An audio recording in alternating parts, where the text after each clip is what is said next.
Bonjour à tous. On entend bien là? Ouais. Bon, super. Merci beaucoup d'être avec nous aujourd'hui. Et merci aussi à nos panélistes qui ont gentiment accepté l'invitation de venir présenter leur projet sur un sujet qui nous passionne et qui est celui de comment se réapproprier la monnaie en temps de crise. En effet, en notre époque, nous ne parlons pas seulement des crises économiques, monétaires, inflationnistes, etc., mais aussi des crises sociales, largement liées aux inégalités sociales, ainsi que d'une crise climatique, écologique et planétaire qui est de plus en plus présente dans nos agendas. À ces crises, il faut ajouter, comme si cela ne suffisait pas, la crise pandémique de la COVID-19 qui a fortement remis en cause notre mode de vie et avec lui notre système économique mondial basé sur un modèle de croissance et de consommation infinie. À ce jour, il reste toutefois difficile de s'attaquer efficacement à ces problèmes mondiaux, principalement parce que l'instrument monétaire, c'est-à-dire la monnaie, et les investissements, qu'il s'agisse d'investissements publics ou privés, n'aboutissent pas à des projets qui pourraient être considérés comme ayant un impact social et environnemental élevé. C'est pourquoi nous avons décidé d'organiser cette table ronde présentant des projets qui proposent des solutions économiques en faveur de la construction d'un futur désirable, qui est le thème central de notre biennale Ecopos. Notre objectif est d'engager ouvertement le public dans une réflexion sur 3 questions principales. Comment concevoir la monnaie différemment? Comment la gouverner de manière démocratique, résiliente et durable? Et plus profondément aussi, comment la repenser de manière à ce qu'elle puisse être considérée comme un bien commun, c'est-à-dire comme quelque chose qui devrait profiter à tout le monde et à tous sans distinction. Je suis très reconnaissant de la présence de Jean Fauvet, qui est le porteur du projet Monnaie locale de la métropole lilloise, et d'Alice Longuepé, qui est banquière itinérante pour la Neuf, une coopérative bancaire pour la banque éthique. Pour eux deux, je vous demande vos plus chaleureux applaudissements. Maintenant, avant de commencer, et la présentation des projets de nos invités, et afin de mieux soutenir notre argumentation, je voudrais donner un bref aperçu de la thèse que je suis, et qui est principalement portée par Bernard Létard, un de mes anciens professeurs et sans doute l'une des personnes qui a eu le plus d'impact sur ma carrière académique et professionnelle. Bernard Létard, il était professeur économiste et ancien haut fonctionnaire de la Banque nationale belge. Aujourd'hui, il n'est plus présent dans ce monde, mais son héritage invite à une profonde réflexion sur la nécessité de lier la monnaie au principe de durabilité et de résilience au-delà de la simple et unique efficacité économique. La thèse transversale. Alors, n'aie pas peur, hein. On va pas entrer dans des détails, c'est juste pour argumenter. La thèse transversale sur laquelle il travaille avec d'autres professionnels de différentes disciplines trouve son inspiration et son fondement théorique dans le fonctionnement complexe des systèmes naturels. Pour être bref, Létard adopte une approche écologique inspirée par le fonctionnement équilibré, complexe, mais aussi harmonieux et durable de tous les systèmes naturels. Létard part du principe que tout système complexe, et le système économique ne devrait pas faire l'exception, se caractérise par un modèle de fonctionnement équilibré grâce à 2 éléments clés qui sont la diversité des composants du système et l'interconnexion entre eux. Des années d'études, en particulier dans le domaine de l'écologie, ont en effet permis d'acquérir une compréhension scientifique approfondie du fonctionnement complexe des systèmes naturels. Cela signifie, en d'autres termes, qu'une plus grande diversité des composants et des interactions plus denses entre eux peuvent renforcer la résilience du système, notamment en période de difficultés ou de crise. À l'inverse, lorsque l'accent est mis sur l'efficacité du système, la diversité peut être compromise et la résilience s'en trouve affectée. La diversité et l'interconnectivité au sein de tout système complexe sont alors ceux qui caractérisent la durabilité du système, le conduisant à un point d'équilibre entre résilience et efficacité. Létard explique ce fonctionnement complexe des systèmes naturels en utilisant plusieurs exemples. Moi, j'ai pris celui de la chaîne alimentaire, qui est un réseau de flux de matières et d'énergie formés par des relations complexes entre organismes qui composent le système. Ainsi, dans un écosystème équilibré, les plantes captent l'énergie du soleil par photosynthèse, les animaux mangent les plantes et les espèces se mangent entre elles dans une chaîne qui va jusqu'au prédateur supérieur. Tout cela pour que les organismes finissent par mourir, se décomposer et que leur énergie matière soit recyclée par les bactéries. L'importance de la chaîne est telle qu'un poisson dépendant d'une seule espèce pour se nourrir aura du mal à s'adapter en cas de déclin ou d'extinction de sa population des proies. En d'autres termes, la perte de biodiversité modifie l'interdépendance, c'est-à-dire l'interconnectivité entre les composants de l'écosystème, et par conséquent, l'équilibre de l'écosystème est affecté, ce qui les rend fragiles. En transposant cela au système humain, nous partons du principe que la diversité monétaire pourrait contribuer à la durabilité du système économique et que la circularité du capital, c'est-à-dire la réinjection de l'argent dans un circuit ouvert, socialement responsable, pourrait contribuer au développement des projets à fort impact social et environnemental. Dès lors, comment relever les grands défis de notre époque tels que les inégalités sociales et le changement climatique, entre autres défis planétaires? Cette table ronde a pour but de présenter 2 projets qui pourraient donner des idées pour l'exploration plus large de solutions économiques, sociologiques, responsables. Nous commencerons par la présentation du projet Monnaie locale de la métropole lilloise, qui, selon nous, s'inscrit dans une idée de créer un écosystème monétaire et par là même d'une démocratisation de l'instrument monétaire lui-même.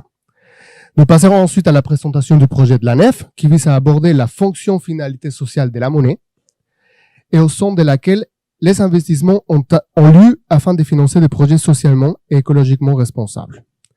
C'est donc en abordant les 2 pôles, la création monétaire et le destin de la monnaie, que nous espérons laisser place à une réflexion sur l'instrument monétaire au sein d'un système plus complexe qui comprend, entre autres, tout un écosystème d'innovation monétaire émergente, parmi lesquelles on trouve par exemple les monnaies alternatives, les monnaies locales, les monnaies temporelles, les monnaies du temps, les crypto-monnaies, voire même de la monnaie légale, et dans le but de réorienter ces moyens d'échange et de valeurs au cours d'un système économique qui profite à tous et contribue à un monde vivable pour les générations actuelles et futures. Encore une fois, je vous demande d'applaudir nos 2 invités et je vais maintenant donner la parole à Jean Fauvet, le porteur du projet Monnaie locale de la métropole lilloise.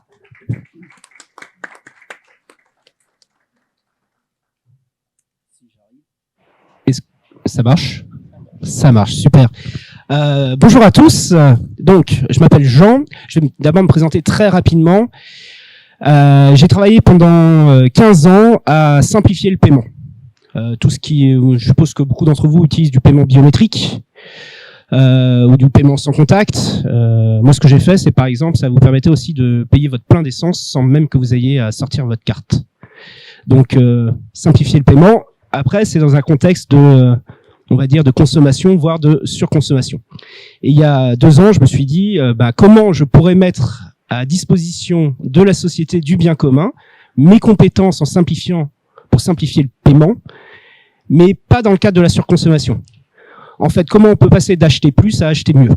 Voilà, pour résumer.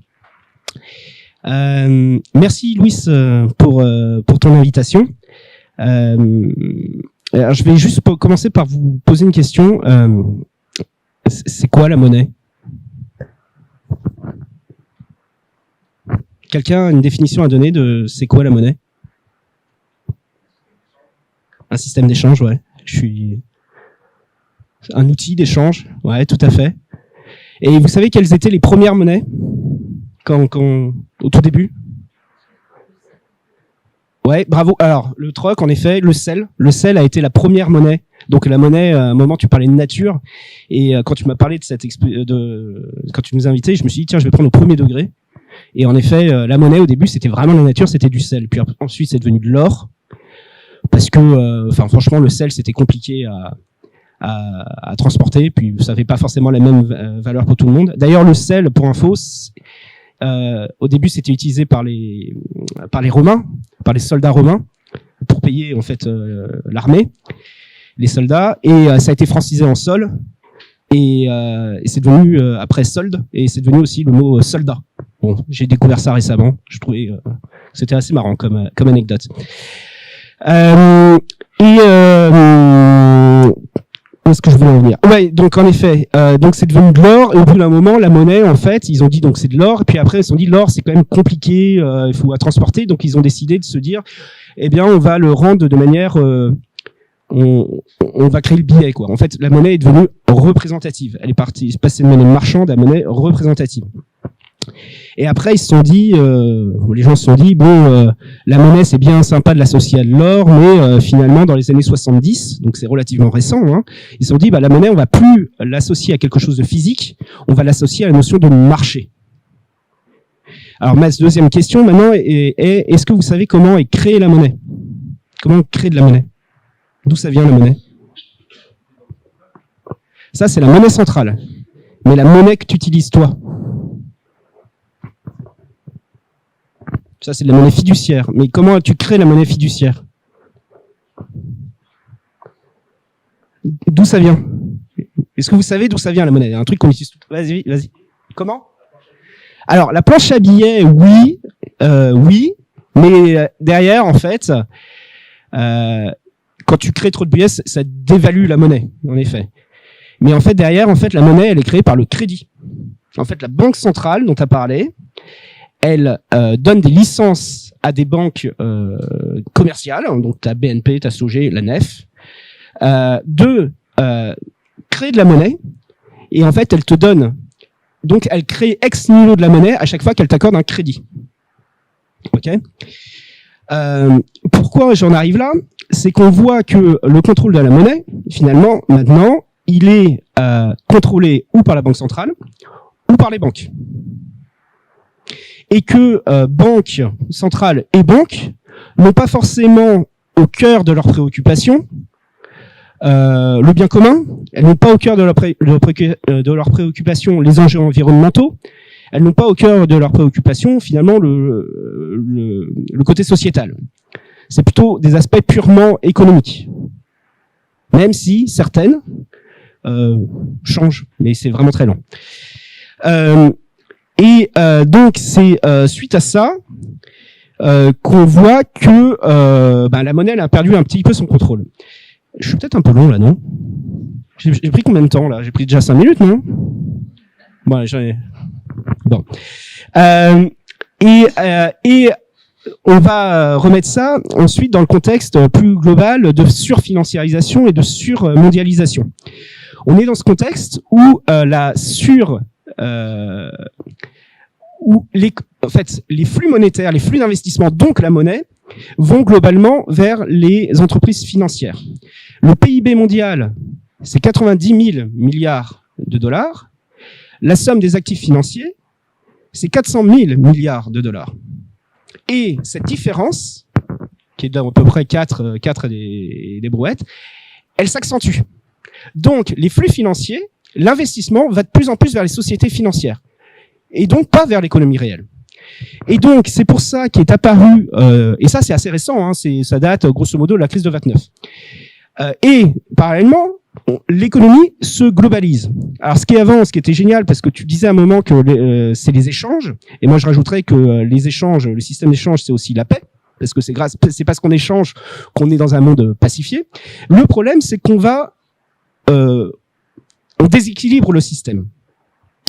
On a des chaînes d'approvisionnement qui se rallongent, et donc ça finit par perdre du sens. Et donc en 1920, notre système crée de plus en plus de crises. Tu as parlé des crises au début, et en fait les crises se multiplient. Et les crises financières qui restaient normalement dans le côté financier ont tendance, parce que l'économie est surfinanciarisée, à maintenant débarquer dans l'économie réelle. La crise de 2008, c'est vraiment typiquement ça. Ou ce qui est en train de se passer en Angleterre très récemment, où une crise financière est en train de déboucher sur l'économie réelle. Et à partir de ça, depuis donc on va dire une centaine d'années, sont apparues des monnaies qui se sont dit tiens, on va recréer des circuits monétaires qui soient plus ancrés dans le réel, sur lesquels on va plus les maîtriser. Il existe donc pour ça des monnaies locales citoyennes, et il existe aussi pour ça des monnaies locales interentreprises. Alors donc après ce petit cours de théorie, maintenant je vais vous parler de pratique. 2008, crise des subprimes, Italie, la Sardaigne. Donc c'est la crise. Les banques coupent directement tous les flux financiers. Donc les entreprises sardes se retrouvent dans l'impossibilité d'échanger. Pourquoi ? Parce qu'elles ont plus d'argent, donc plus de trésorerie, et parce que leurs fournisseurs, qui étaient souvent assez loin, ne veulent plus commercer avec eux parce qu'ils ont plus d'argent. Il y a 5 entrepreneurs qui décident de se mettre ensemble et de créer un système de troc organisé, de relancer la machine. Et ça marche. Les entreprises qui pouvaient pas échanger, finalement réussissent à échanger. La crise passe et les entreprises de la Sardaigne, comme elles ont pu échanger, elles sortent de la crise mieux que le reste de l'Italie. Et l'autre effet, c'est que ce que j'ai oublié de vous dire, c'est que comme ils échangeaient des biens et des services et que ces biens et les services n'avaient pas forcément la même valeur, ils ont créé une unité de compte. Cette unité de compte, ça s'appelle le Sardex. Donc ils ont créé une nouvelle monnaie, sans le savoir. Ils ont créé une monnaie. Et donc non seulement ça a permis de sortir de la crise, mais en plus ça a permis de booster l'économie locale. Avant, l'économie locale, c'est-à-dire les transactions entre entreprises de la région de l'île, représentaient 15% des échanges. Maintenant, ça représente 35%.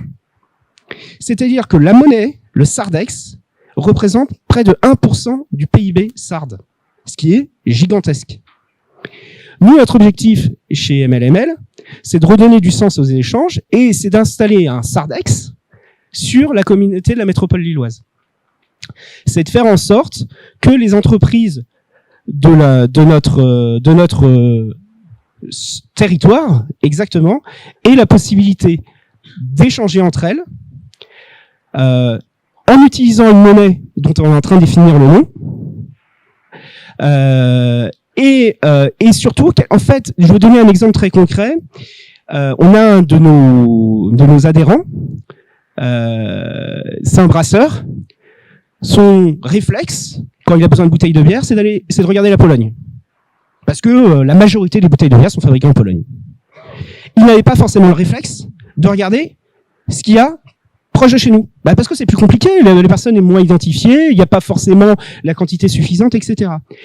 Mais en créant un outil comme notre monnaie locale, on va encourager finalement, on va simplifier aussi la façon d'acheter local.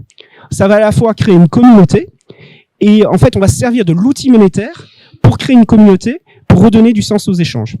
Alors j'ai encore combien de temps ? 5 minutes.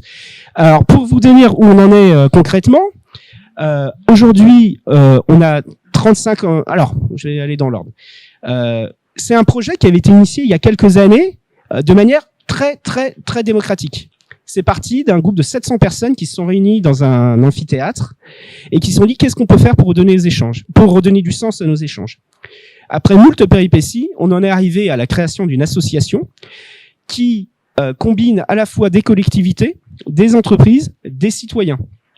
Et cette association, elle va se transformer à son tour en une entreprise coopérative, un peu comme la nef, une entreprise coopérative avec toujours des associations, des citoyens, des collectivités, afin que finalement les décisions sur la monnaie, sur le projet soient prises tout ensemble. Où on en est concrètement, on a passé 1 an à développer la plateforme qui va permettre d'échanger, parce que on parle d'argent, donc il faut émettre de la monnaie, il faut qu'il y ait la confiance, et donc tout ça, ça passe par des développements informatiques très lourds. Mais maintenant, la technologie nous permet de faire ce genre de choses qui étaient très compliquées avant. Ça va nous permettre de créer aussi une place de marché pour que les entreprises puissent collaborer. Et maintenant, on est dans la phase de lancement de la monnaie, et notamment la phase de définition du nom. Et ça, on le fait justement de manière collégiale avec toutes nos parties prenantes, avec tous nos adhérents. Donc, je ne sais pas encore vous dire le nom. Ça sera pas monnaie locale sur la métropole lilloise parce que c'est super long à dire. Mais voilà. Donc, vous aurez plus d'informations dans les jours à venir. Merci à vous.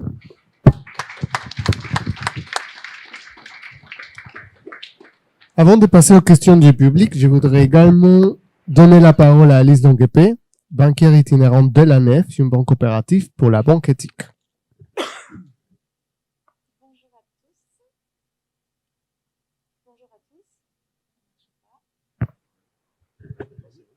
Bonjour, bonjour. C'est bon, merci. Bonjour à tous, je me présente, je m'appelle Alice Longuepée. Je suis banquière itinérante à la Nef depuis maintenant bientôt 10 ans. J'ai un parcours dans la banque traditionnelle où j'y ai travaillé quasiment 10 ans aussi, Caisse d'épargne, Crédit du Nord. Et un jour, je me suis posé la question, quand je suis devenue maman, quel était le sens de mon métier. Et je suis tombée de très haut en me disant mais finalement ce que je fais au quotidien ça n'a pas vraiment de sens, ça va pas dans le bon sens, en tout cas dans celui qui était dans lequel je voulais aller. Et j'ai connu la Nef, qui était une toute petite société coopérative qui voulait s'implanter sur le territoire de la région des Hauts-de-France. Et ça fait 10 ans que j'y travaille et je suis toujours aussi contente et j'adore le métier que je fais. Est-ce que certains d'entre vous connaissent la Nef ? Si vous pouvez lever la main pour que je me rende compte un petit peu. Pas mal, quand même, pas mal. Que veut dire la Nef, N-E-F ? Est-ce qu'il y en a qui le savent ? Nouvelle économie fraternelle. Donc, on essaye, en fait, la Nef, c'est une coopérative de finances solidaires qui a été créée il y a plus de 40 ans. Tout d'abord sous statut associatif, la Nef est devenue une coopérative, société anonyme à capital variable en 1988. On réunit aujourd'hui plus de 42 000 sociétaires sur toute la France autour d'un écosystème de partenaires engagés pour la transition écologique et sociale. Notre objectif, en fait, c'est de construire une société plus juste et durable. À la Nef, il n'y a pas d'actionnaire. Alors, ça fait bizarre, effectivement, quand moi je dis je suis banquière itinérante dans une banque éthique, les gens, ils vont, pardon, ce sont des mots qui généralement ne vont pas dans la même phrase. Il n'y a pas d'actionnaire à la Nef. Notre coopérative bancaire citoyenne appartient à ces sociétaires qui prennent part aux orientations stratégiques. Chez nous, un homme égale une voix. On devient sociétaire à la Nef en prenant des parts sociales. Moi, avec mes 3 parts sociales de 90 €, en tant que salarié, je suis aussi sociétaire. J'ai autant de poids que notre sociétaire majoritaire, qui doit être la Fondation Massif, qui a 300 000 € placés chez nous. Et ben, lors des AG, moi, toute petite sociétaire, j'ai autant de voix que le plus gros sociétaire de la Nef. Un homme égale une voix. On est vraiment sur cette égalité. 4 piliers forts à la Nef. Le plus important pour nous, le respect de l'homme et de l'environnement. On finance à la Nef uniquement des projets à plus-value écologique, sociale ou culturelle en toute transparence. Et nous sommes les seuls à le faire. Si vous allez sur le site internet de la Nef, tous les ans, on publie la liste de tous les financements que nous accordons.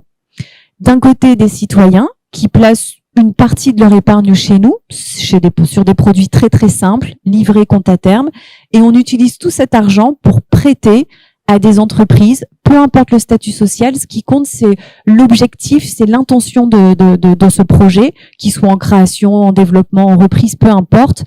On finance aussi bien des assos, des coopératives, des sociétés classiques. On a financé récemment la ville de Lille. On a fait un beau prêt de 4 millions d'euros parce qu'ils avaient un projet à fort impact environnemental.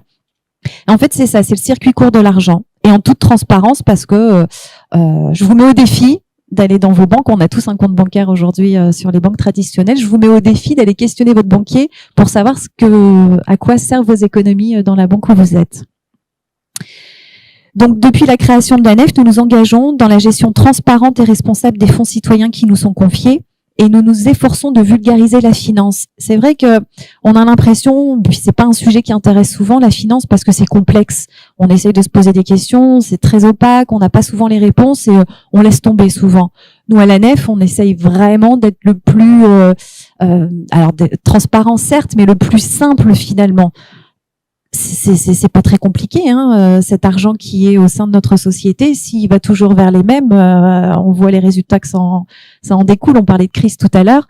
Nous, le but, c'est vraiment de faire tourner cet argent. La force du collectif. L'idée de considérer l'argent comme un bien commun et de le faire circuler en circuit court, créant un lien fort entre épargnants et emprunteurs. Plusieurs sociétaires de la Nef nous aident au quotidien en s'impliquant dans notre coopérative. Je devais être accompagnée normalement d'un sociétaire dit bénévole, Fabien, qui n'a pas pu être là présent parce qu'il a un petit souci dedans, mais il aurait pu témoigner. Il est venu taper un jour à ma porte en disant « Bonjour Alice, je me présente, je suis Fabien, je suis sociétaire de la Nef et j'ai un petit peu de temps libre. Je voudrais aider la Nef à se faire connaître, à être plus grande. » Et en fait, ce qu'il fait, j'ai une poignée de sociétaires actifs, ils sont à peu près 10 sur le territoire et chacun fait ce qu'il a envie de faire. Une fois de plus, ce sont des bénévoles. Moi, je suis bénévole dans d'autres assos et on fait qu'on aime faire généralement pour que ça dure. Fabien, il va rendre visite à des emprunteurs, je mets en place des prêts, et puis quelques temps après, il va les voir, et puis il dit alors comment ça s'est passé avec votre banquière itinérante, est-ce que vous êtes content des services qui ont été proposés? Enfin, c'est ce qui nous permet toujours, en partant du terrain, de nous améliorer et de répondre au mieux à la demande de nos clients. L'audace du changement. Il faut se dire quand même qu'il y a 40 ans, il y a des épargnants solidaires qui ont fait le constat qu'aucune banque ne souhaitait soutenir les projets à fort impact écologique et solidaire. Très concrètement, ce sont des parents d'élèves en Alsace, des parents d'enfants, pardon, qui voulaient créer une école alternative, une école dite Montessori, Steiner. Montessori, c'est un peu plus connu. Ils étaient une vingtaine de parents. Ils n'ont jamais trouvé les fonds dans une banque française pour financer ce beau projet. Donc, ils ont passé la frontière. Ils sont partis voir la GLS Bank, banque éthique allemande, qui a financé le projet. Ça s'est vite su. 6 mois après, rebelote, ils ont voulu créer une deuxième école et ils se sont dit, mais on peut pas tout le temps aller traverser la frontière et réclamer des sous chez nos voisins. Donc, ils ont eu cette idée de créer une association de finances. Ça a été rejoint par des premiers agriculteurs en biodynamie dans la région Rhône-Alpes. Et ils ont tous mis un petit peu d'argent au pot, ce qu'on peut vulgairement appeler une tontine, où on met de l'argent et puis dès qu'il y a un projet qui veut se créer mais qui trouve pas ses financements sur les banques traditionnelles, eh bien on va piocher dans cette enveloppe pour permettre la création de tous ces projets alternatifs. L'ANEF a l'audace de défendre une autre finance, d'imaginer une banque d'intérêt général pour que l'argent relie les hommes, c'est notre slogan, plutôt que de les diviser. Nous finançons depuis longtemps des projets qui tournent autour de 3 grandes thématiques. L'environnement. Si vous fréquentez les magasins Biocoop, il y a de grandes chances que ça soit un emprunteur de l'ANEF. Les épiceries VRAC, avec le réseau VRAC, pareil. On a beaucoup de partenariats, donc dans la transformation, dans l'agriculture biologique, dans les énergies renouvelables. C'est pour ça que je disais que j'adore mon métier, parce que c'est aussi passionnant. Grâce à ça, moi, ça m'a permis de rencontrer plein d'initiatives, de monter en compétence sur plein de sujets. J'ai financé de la méthanisation, du photovoltaïque, de l'hydraulique, de l'éolien. Donc, c'est super intéressant. L'économie circulaire, forcément. Donc, l'environnement, le social. On va financer des associations, des coopératives, le monde du handicap, les personnes âgées, de la petite enfance. Et le troisième volet, c'est la culture. Je vais vous donner quelques chiffres qui seront peut-être un peu parlants. L'ANEF, aujourd'hui, c'est 80 000 clients, 80 000 sociétaires sur toute la France. 80 000 clients, pardon. 42 000 sociétaires, dont 200 sociétaires bénévoles. 112 salariés. On est 2 pour la région des Hauts-de-France, moi et ma collègue Mathilde. 886 millions d'épargne, donc de citoyens qui sont venus verser leur épargne chez nous. 571 millions d'euros prêtés, notre encours de prêt aujourd'hui, et 50 millions d'euros de capital. Donc, on est une goutte d'eau dans l'océan de la finance, forcément, puisque c'est ridicule ces montants par rapport à toutes les banques. Mais on a tellement d'autres richesses créées autour de nous. L'Oxfam, c'est un institut qui publie tous les ans des sondages, des recherches, etc. et qui, tous les ans, classe les banques en fonction de leur bilan carbone. Malheureusement, BNP en première tête de la plus mauvaise élève. Société Générale, Crédit Agricole, groupe BPCE, la banque qui a le bilan carbonique aujourd'hui la plus faible est à 350. L'ANEF se positionne à 112. Donc on est bien en dessous de ce que font malheureusement les banques. Je vous posais la question tout à l'heure, que font les banques avec votre épargne? Ils les investissent dans des projets qui sont pas du tout bons pour le climat, pas du tout bons pour notre vie sociale au quotidien. Donc le fait de faire le choix de l'ANEF, ça permet effectivement de changer un peu de vision sur la banque. Je vais finir par notre actualité, puisqu'on en est très très fiers. Ça fait 40 ans que l'ANEF peut exister en tant que société coopérative de finances solidaires grâce au crédit coopératif qui est déjà un petit peu plus connu que l'ANEF. Parce qu'on est trop petit à l'ANEF pour la réglementation bancaire française pour être une banque à part entière. Donc on avait besoin d'un mari, d'un parrain pour nous tenir la main et pour nous prêter son agrément bancaire. Les relations se dégradent depuis 4-5 ans parce que l'ANEF étant une banque éthique, on garde toujours cette éthique. et que malheureusement le Crédit Coopératif a rejoint le groupe BPCE, Banque Populaire Caisse d'Épargne, avec un avec un actionnaire principal qui est Natixis. Un actionnaire comme Natixis, il veut quoi? Du pognon. Nous, à la Nef, on crée pas d'argent. On est tout juste à l'équilibre, voire même un petit peu en négatif. On paye les salaires, on paye les charges et point barre. On n'essaye pas de s'enrichir. De toute façon, la part sociale n'est pas encore rémunérée aujourd'hui à la Nef.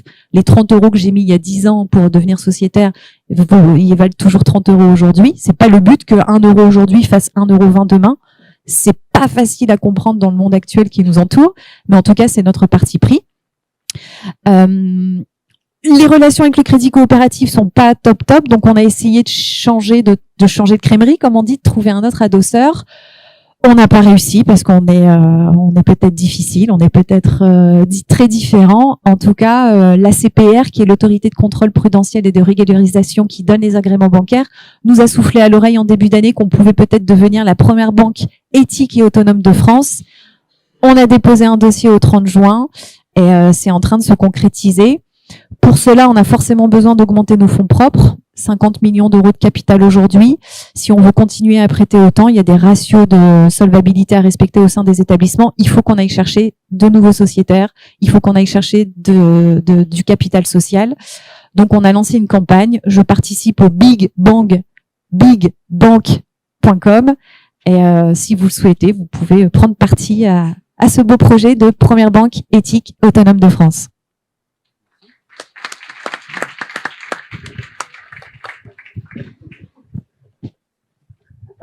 Un grand merci à Alice pour sa présentation.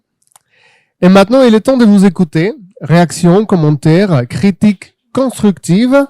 Tout est bienvenu pour ce moment de réflexion collective. On vous donne la parole. Il y a Clément là qui a le microphone. Alors, merci à vous trois.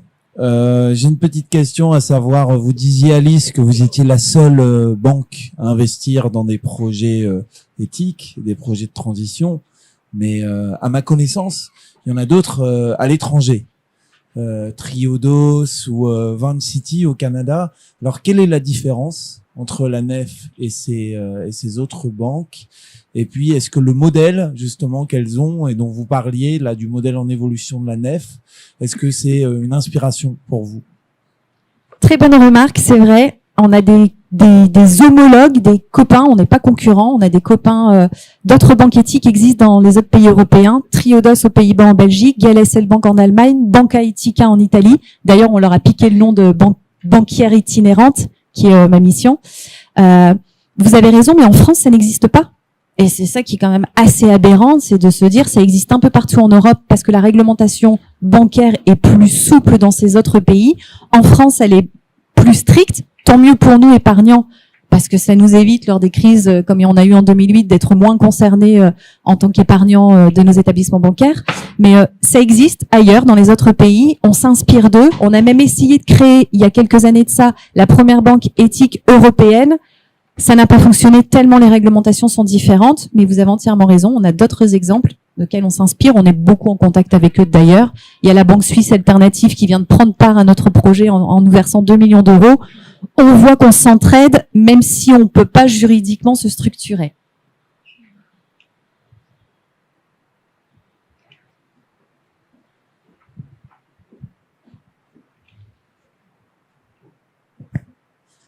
Moi, du coup, j'ai une question pour vous aussi. Ok, là, on m'entend? Ok. Et juste pour savoir, c'est quel projet que vous avez financé au sein de la métropole lilloise avec la Nef? Alors, qu'est-ce que je peux vous citer que vous connaissez? Peut-être des bars, des cafés citoyens, la Moulinette. Vous connaissez la Moulinette? Vous connaissez les Sarrasins? Le café citoyen de Lille, le Polder à LM, ça c'est pour les cafés un peu citoyens. Vous êtes tous de la région lilloise? Ok. Des brasseurs bio-artisanaux, il y a le Singe Savant sur l'île, il y a au Tandem au nord de l'île, il y a la Hub, Hopi Urban Brew à Roubaix, des magasins Biocop, le magasin Biocop rue de Molinel à Lille, des petites épiceries vrac. Voilà pour les projets où vous êtes censés plutôt les connaître parce qu'ils ont une visibilité du grand public. Sinon, s'il y en a qui passent de temps en temps leur week-end au Touquet ou sur la côte, quand on va vers le Touquet en partant de Lille, il y a tout un parc d'éoliens. La nef a financé un tiers d'une des 20 éoliennes, enfin un parc de 20 éoliennes. Il y en a une où on a été dessus pour un tiers du montant, tellement ce sont des budgets importants. Mais voilà, en gros, si ça vous intéresse d'en savoir plus, vous allez sur le site de la nef et vous cliquez, département 59, tous les projets qu'on a pu financer depuis 4-5 ans. On publie tous les projets tous les 4-5 ans. Moi, j'ai une question. Vous parlez chacun de votre histoire, mais aujourd'hui, est-ce qu'il y a des synergies aujourd'hui si on prend le projet de la nef et la monnaie locale métropole lilloise? La nef est un partenaire privilégié des monnaies locales partout en France. À Lille, on se connaît avec Jean, forcément. Je vais lui faire une demande de crédit en direct.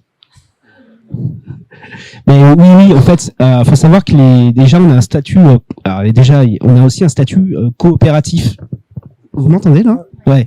Il y a un statut coopératif et donc il y a un endroit à Lille qui est le lieu privilégié des sociétés coopératives qui s'appelle la maison Stéphane Hessel, où on trouve notamment la nef, on trouve Enercop qui est un fournisseur d'énergie, on trouve l'Urscop qui est l'entité juridique qui accompagne les coopératives. Donc on a aussi ce lieu en commun et nous aussi on a notre siège social. Voilà. Donc oui, il y a des synergies et je pense qu'elles iront encore beaucoup plus loin parce que c'est la première fois qu'on fait une conférence ensemble et je pense que ça a pas mal de sens, quoi.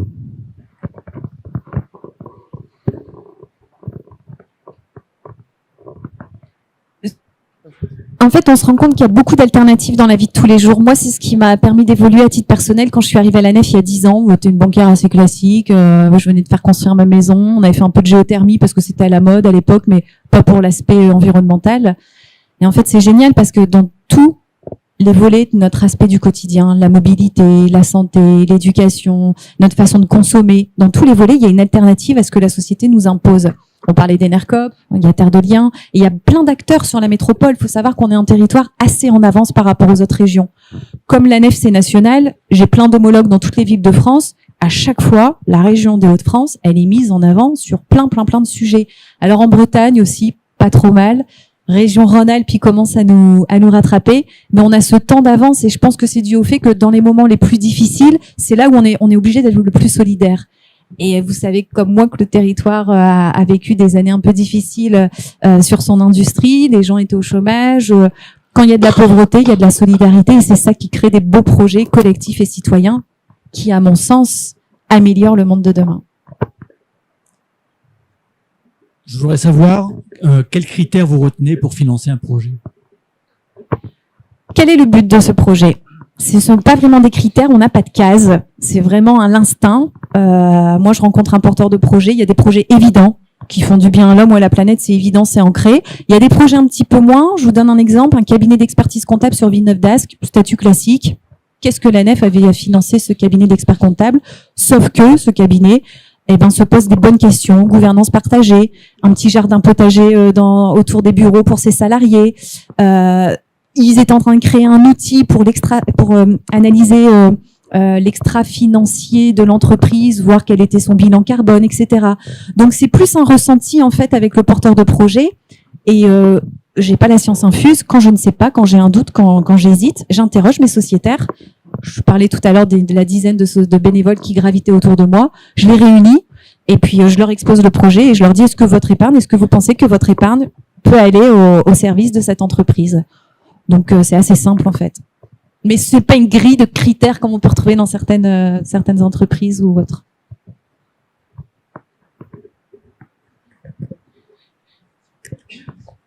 Bonjour. Alors moi j'avais une question parce que ce soit les monnaies locales ou bien le projet de la nef, vous pouvez apporter, on va dire, votre impact.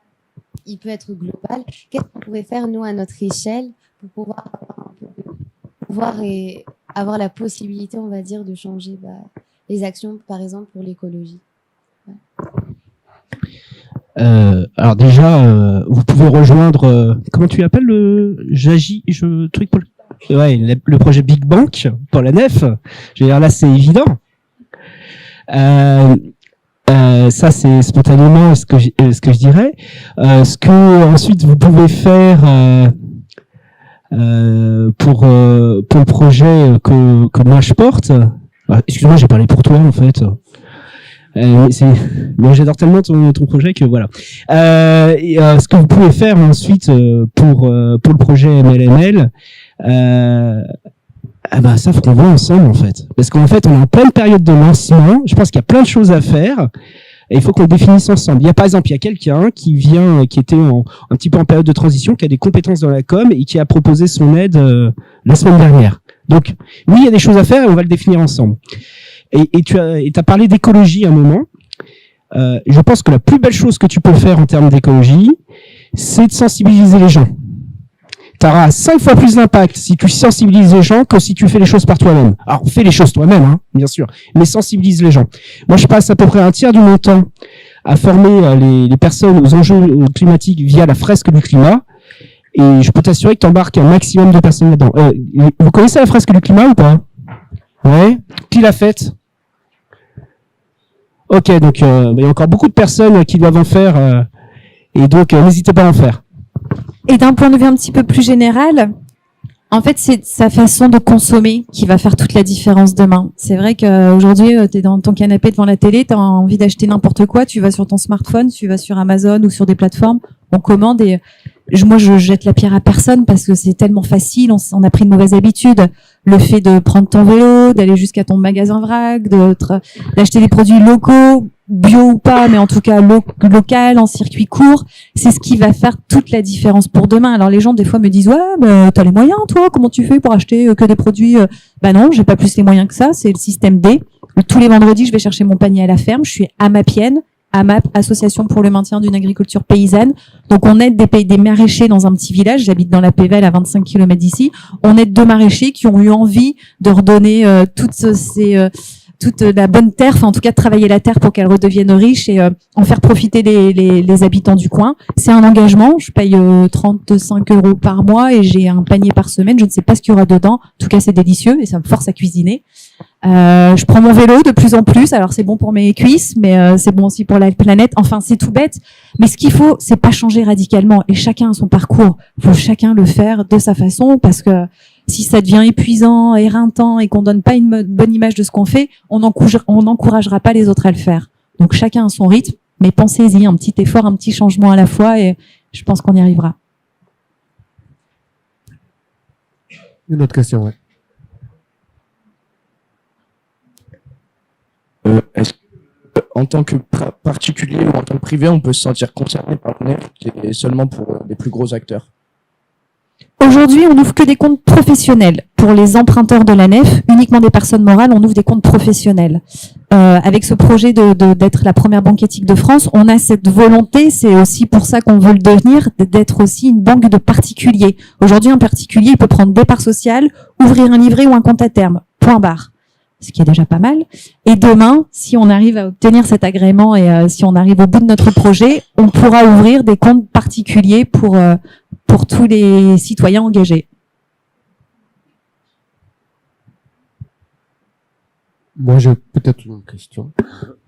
Jean, tu nous as parlé du projet des monnaies locales de la métropole lilloise et tu nous as parlé d'une monnaie interentreprise. Je me demande, est-ce qu'il y aura la possibilité demain d'aussi pouvoir envisager la création d'une monnaie citoyenne que les particuliers, les usagers, les citadins pourront utiliser pour faire leurs courses dans ces réseaux, ces circuits d'entreprises socio-écologiquement responsables. Oui, mais oui, on a bien prévu. En fait, on fait les choses, on va dire, par étapes. Donc on démarre par les entreprises parce que les entreprises représentent la majorité des échanges. Donc notre objectif est d'avoir tout de suite un maximum d'impact. Et notre objectif, c'est bien de redonner du sens aux échanges de manière globale. Donc on va commencer par les entreprises. Puis ensuite, une fois qu'on aura un nombre d'entreprises suffisamment important, on va aller aux salariés. Et une fois qu'on aura le nombre de salariés, qu'on aura créé cet écosystème, on va aller aux citoyens. Voilà. Le but, c'est d'avoir tout de suite un maximum d'impact. Voilà. Y a-t-il d'autres questions? Des questions pour moi, peut-être, si vous voulez. On les laisse pour les classes.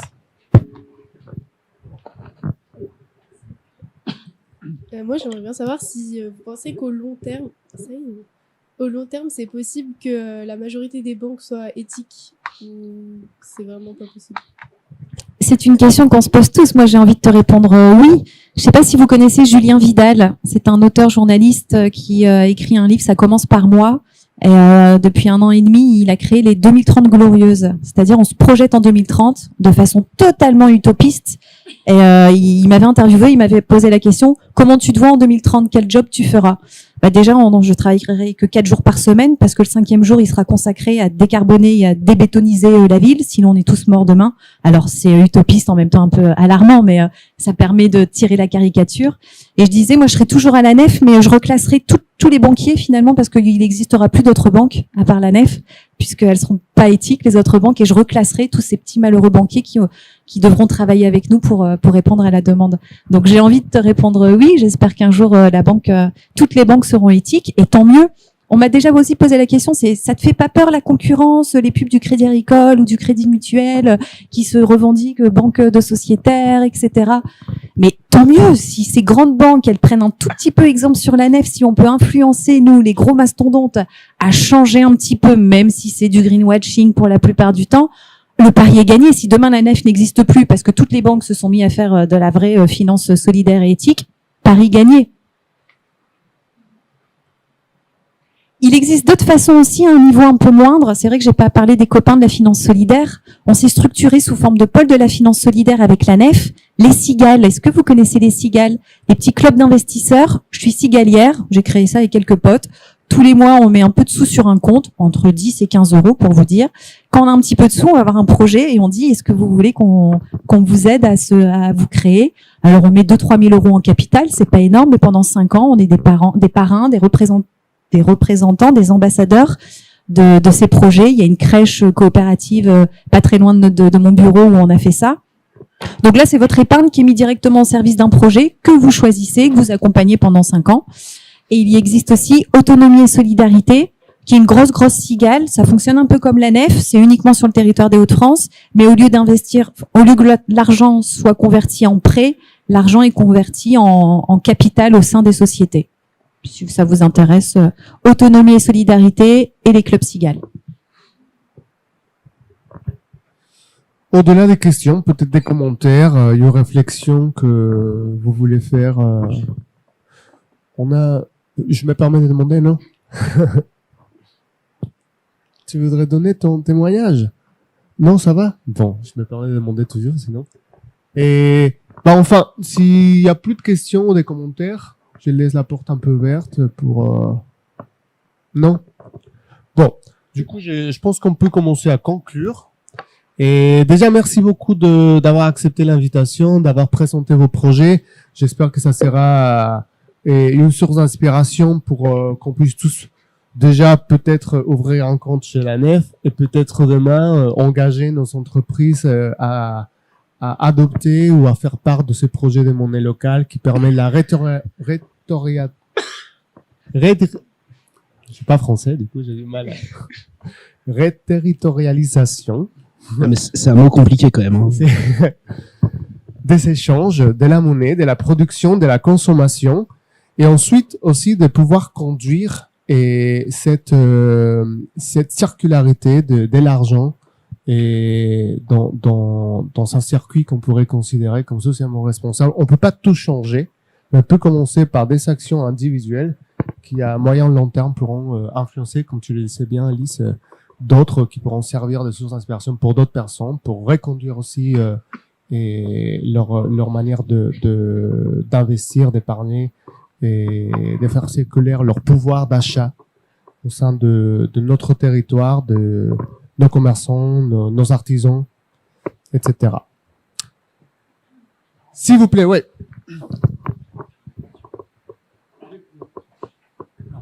Pour les monnaies locales, les métropoles lilloises, qui dit monnaie dit taux de change. Tout à fait, mais on a fait un choix très simple, 1-1. Voilà. On a une monnaie non spéculative associée au réel. Et en effet, on a un de nos confrères qui En Italie, toujours le Sardex. On rencontre beaucoup de personnes qui disent vous êtes une crypto, je veux investir. Et en fait, on a fait un choix. Maintenant, on dit nous ne sommes pas une crypto, nous ne sommes pas le Bitcoin. C'est la façon peut-être la plus simple de définir ce qu'on est. On est ancré dans le réel. On n'est surtout pas une monnaie spéculative.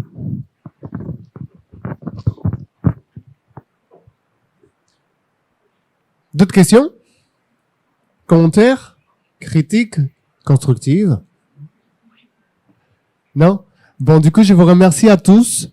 Et moi, j'aime bien les applaudissements. Du coup, un dernier applaudissement pour toi.